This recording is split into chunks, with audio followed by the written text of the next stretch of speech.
성경은 인간을 향하여 악하다라고 표현하고 있습니다. 인간이 얼마나 악한지에 대해서 우리가 잘 알 수 있는 내용 중에 하나가 무엇이냐면, 누군가가 내가 선으로 무엇인가를 상대방에게 베풀었을 때에 그것을 악으로 갚는 경우들이 사람들에게는 있습니다. 우리가 신앙생활 할 때에도 마찬가지인 것 같습니다. 하나님이 우리에게 선을 베푸셨죠. 우리를 구원하시기 위해서 십자가를 지셨습니다. 그리고 우리의 모든 죄악을 하나님께서 용서하신다라고 선언하셨습니다. 그럼에도 불구하고 우리는 그것을 악으로 이용할 때가 참 많이 있는 것 같습니다. 내가 하나님 앞에서 내 마음대로 살기를 원하죠. 우리는 내 뜻대로 살고 싶어 합니다. 그래서 하나님께 그 하나님이 우리에게 베풀어 주신 선을 어떻게 악용하나요?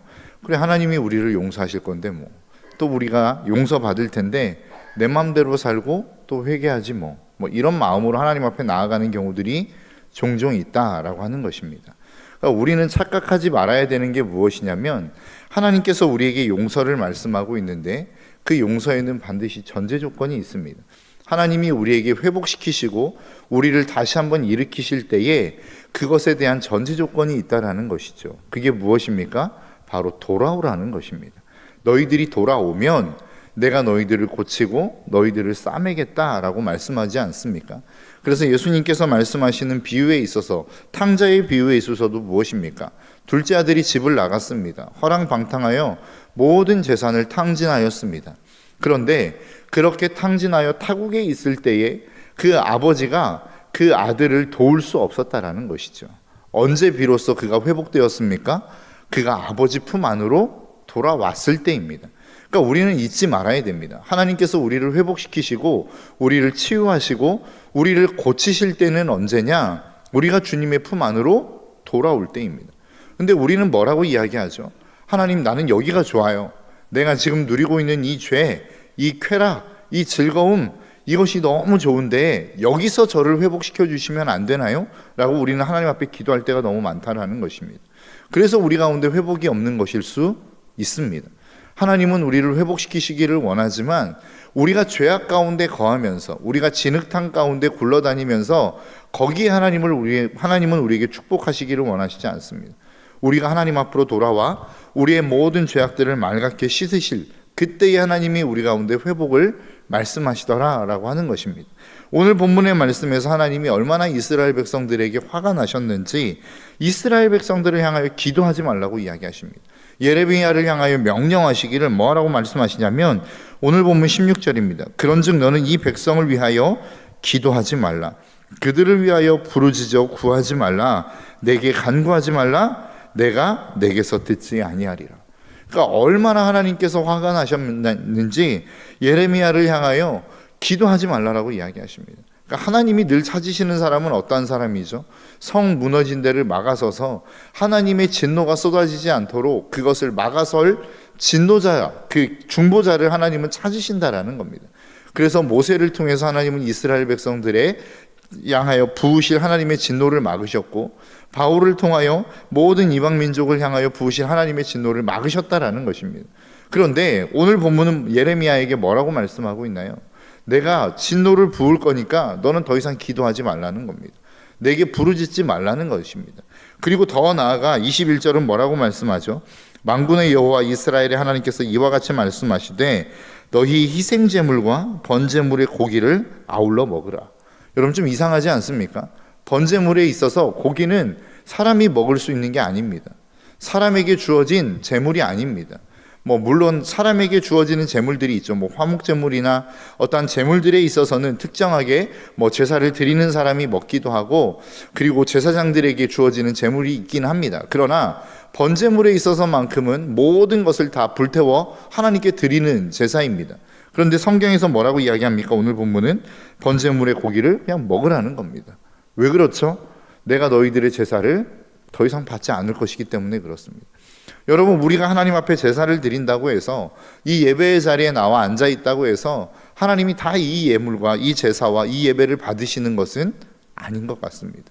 무엇을 보면 알 수 있나요? 말라기서에 보면 뭐라고 이야기합니까? 하나님께서 누군가 이 성전의 문을 좀 닫을 자가 있었으면 좋겠다. 더 이상 나에게 예배 드리지 않았으면 좋겠다. 이사야서는 뭐라고 이야기합니까? 내가 너희들이 드리는 살찐 제물과 짐승의 기름에 배불렀다라고 이야기합니다. 더 이상 내가 그 제물을 받지 않겠다라는 것입니다. 하나님이 예배를 드려도 받지 않으시는 예배가 있다라는 겁니다. 하나님께 그렇게 부르짖어 우리가 잘 드리고 좋은 제물로 하나님 앞에 드림에도 불구하고 하나님이 받으시지 않는 제사가 있다라는 것입니다. 저와 여러분들의 삶이 그러한 삶이 되지 않았으면 좋겠습니다. 우리의 예배가 그러한 예배가 되지 않았으면 좋겠습니다. 그럼 그렇게 하나님께서 기도를 끊으시고 제사를 받지 않으시겠다라고 말씀하시는 이스라엘의 상황이 도대체 어떤 상황이냐라고 하는 것입니다. 오늘 보면 18절에서는 이렇게 이야기합니다. 자식들은 나무를 줍고 아비들은 불을 피우며 부녀들은 가루를 반죽하여 하늘의 여왕을 위하여 과자를 만들며 그들이 또 다른 신에게 전제를 부음으로 나의 도를 일으켰느니라. 그러니까 성경이 이야기하는 게 무엇입니까? 가정 안에 무슨 예배와 같은 형식들이 있는 것 같아요. 자식들이 나오고 아비들이 나오고 부녀들이 나옵니다. 그런데 그들이 다 모여서 한 마음으로 하는 일이 무엇이라는 겁니까? 하늘의 여왕을 위하여 과자를 만들어 그들이 또 다른 신들에게 전제를 부음으로 나의 도를 일으켰다라고 이야기합니다. 그러니까 여러분, 우리가 지금 교회 안에서 예배를 잘 드립니다. 이 예배를 드리는 행위들은 어떻게 보면 우리가 조금만 노력하면 할 수 있죠. 그런데 정말로 힘든 예배가 있습니다. 그게 무엇이죠? 가정 예배입니다. 여러분, 우리가 아무리 가정 예배를 강조하고 강조해도 가정 예배가 잘 이루어지지 않습니다. 쉽지 않습니다. 그렇죠? 그런데 지금 오늘 이야기하는 게 무엇입니까? 이 가정 안에서 무엇인가 이방신을 섬기는 우상의 예식들이 행해지고 있었다라고 하는 겁니다. 그러니까 그토록 쉽지 않은 가정 안에서의 예배, 그것들이 우상 숭배를 향하여 이루어지고 있다라고 하는 것은 무엇을 의미하나요? 그만큼 이스라엘 깊숙한 곳까지 이 우상 숭배가 깊이 뿌리박고 있다라는 것입니다.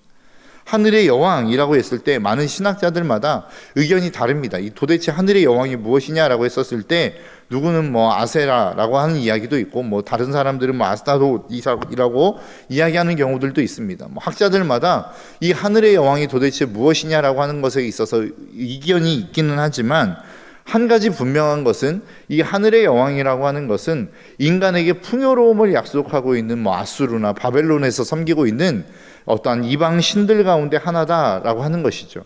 그러니까 우리 인간에게 있어서 내가 잘 먹고 잘 살게 해줄게, 너희들의 삶이 풍요롭게 해줄게 라고 이것들을 약속하고 있는 어떠한 신들 가운데 하나일 것이다 라고 하는 것입니다.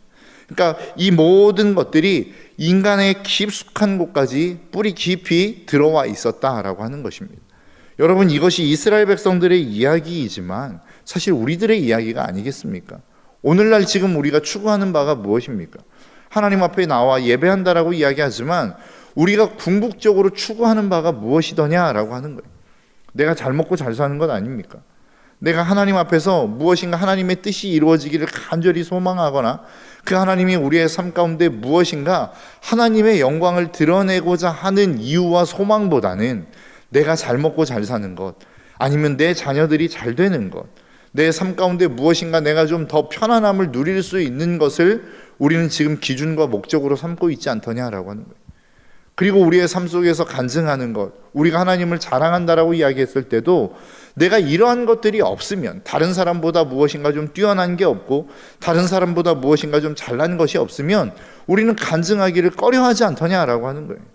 그런데 정말로 하나님이 우리에게 말씀하시는 것도 그렇습니까? 그렇지 않습니다. 제가 언젠가도 여러분들에게 말씀드렸지만 정말로 우리가 세상에서 이야기하는 세상의 성공이 전부라고 한다면, 그것을 통해서만 우리가 하나님께 영광을 올려드릴 수 있다고 한다면, 여러분, 초대교회의 순교자들은 다 실패한 사람들입니다. 초대교회 예수 그리스도의 제자들은 다 실패한 사람들이에요. 왜요? 그들은 다 순교자거든요. 그들은 그냥 처참하게 죽임을 당한 사람들이거든요. 그렇기 때문에 그들이 세상의 입장에서 봤을 때, 세상의 성공이라고 하는 그 관점에서 봤을 때, 그래서 그 성공이라고 하는 기준으로 우리는 하나님의 영광을 향하여 접근한다라고 했었을 때, 이스라엘 백성들, 초대교회의 사람들에게 있어서는 그들은 하나님을 자랑할 수 없는 사람들이란 말이죠. 그런데 우리는 그들을 바라볼 때에 그들이 결코 실패한 믿음의 사람이라고 이야기하지 않습니다. 왜요? 그들은 끝까지 믿음을 지켰고 하나님과의 관계를 지켜냈으며 하나님의 사랑을 끊을 수 없는 삶을 살았기 때문에 그렇다라는 것입니다. 여러분, 이스라엘 백성들이 지금 하나님의 책망을 받는 이유, 더 이상 나를 위하여 기도하지 말아라 라고 이야기하는 이유가 뭐예요? 그들은 하나님을 섬긴다라고 하는 모양은 있고 예배의 형식은 있고 제사의 형식은 있지만 그들의 깊숙한 곳에서는 지금 무엇을 섬기는 거예요? 하늘의 여왕을 섬기고 있는 것입니다. 오늘날 우리의 모습도 마찬가지 아닙니까? 우리는 하나님을 섬긴다라고 이야기해요. 그래서 예배의 형식을 갖추고 있어요.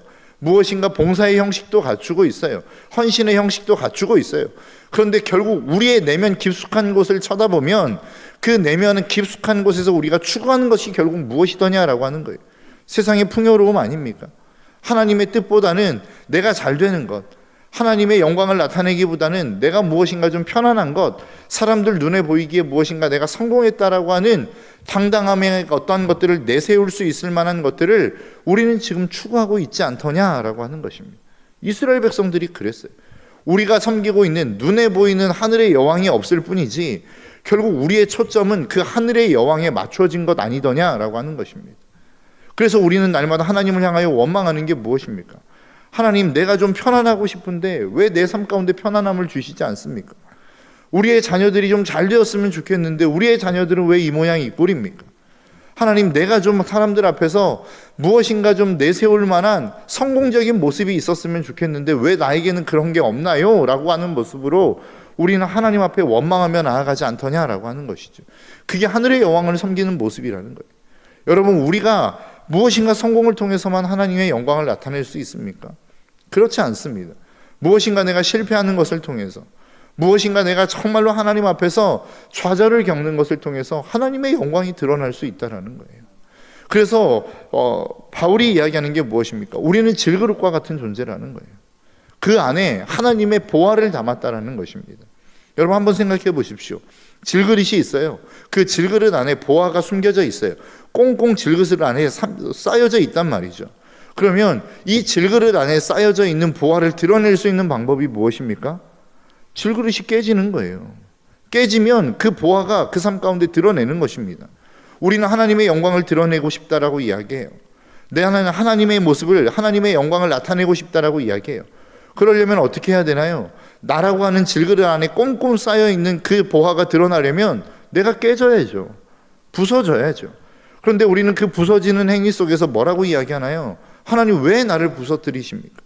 하나님이 왜 나를 깨십니까? 라고 이야기하는 거 아니에요? 그런데 성경이 이야기하는 수많은 내용들을 보십시오. 결국 오늘 본문에서 이야기하고 있는 예레미야 이 후반절의 내용을 가서 보십시오. 예레미야가 얼마나 수많은 고통과 어려움과 아픔을 겪습니까? 그럼에도 불구하고 하나님은 그 예레미야를 통해서 영광을 받으시더라는 거예요. 왜요? 그 예레미야가 결국 하나님의 말씀을 선포하는 자였기 때문에 그렇습니다. 하나님의 뜻을 이스라엘 백성들에게 전하는 자였기 때문에 그래요. 수많은 거짓 증거자들, 수많은 거짓 선지자들 가운데 오로지 하나님의 말씀을 선포하는 사람은 예레미야 한 사람뿐이었다라는 것입니다. 그러니까 그의 인생이 깨어지고 부서지고 무너지는 것처럼 보여졌지만 결국 그들의 인생 속에서 하나님은 예레미야를 통하여 영광을 받으시더라라고 하는 것입니다. 저는 저와 여러분들의 삶이 그러한 삶이 되었으면 좋겠습니다. 죄악 가운데 거함에도 불구하고 그것이 죄악 가운데 거하는 것인지도 모른 채 나는 하나님의 영광을 위해서 살아요 라고 하는 그러한 인생이 아니라, 이스라엘 백성들과 같은 인생이 아니라, 나는 제사를 드리잖아요, 그런데 뭐가 문제인가요? 라고 이야기하는 이스라엘 백성들과 같은 모습이 아니라, 내가 정말로 깨어지고 내가 원하는 삶은 아니라 할지라도 그 삶을 통해서 정말로 이 세상의 모습이 무엇인지를 보고 이 땅이 어떻게 흘러가고 있는지 그것을 통해서 하나님의 마음을 헤아릴 수 있는 저와 여러분들이 될 수 있었으면 좋겠습니다. 그래서 그 삶을 통해서 하나님의 영광을 드러내는 저와 여러분들의 삶이 되시기를 주님의 이름으로 축복합니다. 또 한 가지, 하나님께서 이스라엘 백성들에게 번제물의 고기를 먹으라고 하신 이유, 내가 더 이상 너희들의 예배를 받지 않겠다라고 이야기하시는 이유가 무엇입니까? 오늘 본문 24절과 25절입니다. 그들이 순종하지 아니하며 귀를 기울이지도 아니하고 자신들의 악한 마음의 꾀와 완악한 대로 행하여 그 등을 내게로 돌리고 그 얼굴을 향하지 아니하며 너희 조상이 애굽 땅에서 나온 날부터 오늘까지 내가 내 종 선지자들을 너희에게 보내되 끊임없이 보내었으나. 그러니까 성경이 이야기하는 게 무엇입니까? 내가 너희들에게 하나님의 말씀, 내 뜻을 선지자들을 통해서 끊임없이 전달했다라는 거예요. 그런데 어땠다라는 거예요? 26절, 너희가 나에게 순종하지 아니하며 귀를 기울이지 아니하고 목을 굳게 하여 너희 조상들보다 악을 더 행하였느니라. 그러니까 성경이 이야기하는 게 무엇입니까? 너희들이 죄악 가운데 있음에도 불구하고 죄악 가운데 거하는지조차 몰랐다라는 거예요. 눈이 어두워져서 그것이 무엇인지조차 모르고 이방신을 섬기면서도 그것이 이방신을 섬기는지조차 모르는 삶을 너희들이 살았다라는 거예요. 또 한 가지, 그래서 내가 끊임없이 선지자들을 보내서 회개하라고 정말로 너희 삶을 돌이키라고 이야기했음에도 불구하고 듣지 않았다라는 겁니다. 너희들이 돌이키지 않았다라는 겁니다. 니들 멋대로 계속해서 살았다라는 겁니다. 전반절의 말씀처럼 하나님께서 돌아오면 내가 너희들을 회복시키고 내가 너희들을 고치고 너희들에게 축복을 주겠다라고 하나님께서 기다리고 있음에도 불구하고 너희들이 돌이킬 생각을 하지 않았다라고 하는 것이 오늘 본문에서 이스라엘 백성들에게 하나님이 말씀하고 있는 내용입니다. 여러분, 우리들의 모습 아닙니까? 끊임없이 하나님이 야, 나를 섬기면 내가 너희들에게 축복해 줄게. 나와 함께 관계 맺자. 너희들이 나와 관계만 깊어지면 내가 가지고 있는 모든 것들 내가 너희들에게 줄게 라고 하나님이 말씀하고 있음에도 불구하고 하나님 그거 말고요, 나에게 좀 물질적인 것 좀 주세요. 하나님 그거 말고 내 자녀들에게 성공을 좀 주세요. 하나님 그거 말고 내 명예와 내 인기가 세상에서 좀 있었으면 좋겠어요 라고 하는 것들을 향하여 끊임없이 세상을 향하여 나아가지 않더냐라고 하는 것입니다. 내가 나에게 오면 세상이 흉내낼 수 없는 하늘의 평화와 기쁨과 감사와 행복을 줄게. 아니요, 나는 지금 이 즐거움이 더 좋아요. 여행하며 누리는 즐거움, 세상에서 누릴 수 있는 기쁨과 즐거움이 더 좋으니까 여기에서 조금만 더 머물다 갈게요. 우리의 모습 아니더냐라고 하는 거예요. 여러분, 하나님께는 세상이 흉내낼 수 없는 좋은 것들이 있습니다. 그것을 바울은 무엇이라고 표현하고 있냐면 하늘의 신령한 복이라고 이야기합니다.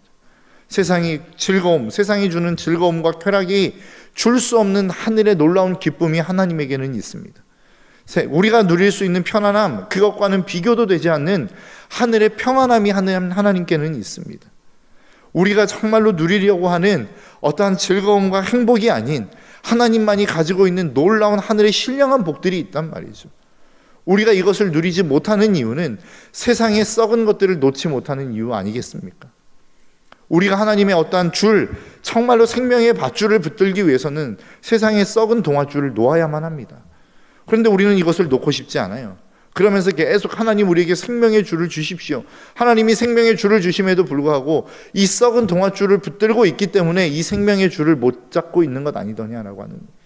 결국 우리가 이 썩은 동아줄을 놓을 수 있는 것도 믿음이요, 그리고 다시 생명의 줄을 붙잡을 수 있는 것도 믿음이라는 것입니다. 저와 여러분들의 삶에 이 믿음이 있기를 주님의 이름으로 축복합니다.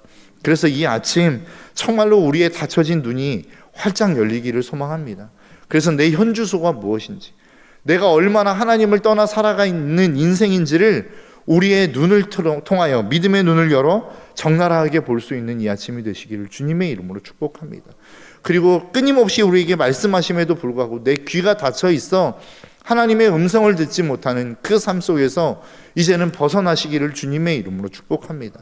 그래서 주님의 음성을 듣고 하나님이 나에게 보여주시는 것들을 봄으로 말미암아 정말로 하나님이 우리에게 주시는 것들, 내가 돌이켜야 되는 삶에서 돌이키고 순종해야 되는 것들에 대해서 순종함으로 말미암아 하나님이 우리에게 주시겠다라고 약속하시는 그 하늘의 신령한 복을 누릴 수 있는 이 하루의 삶이 되시기를 주님의 이름으로 축복합니다. 기도하겠습니다. 하나님,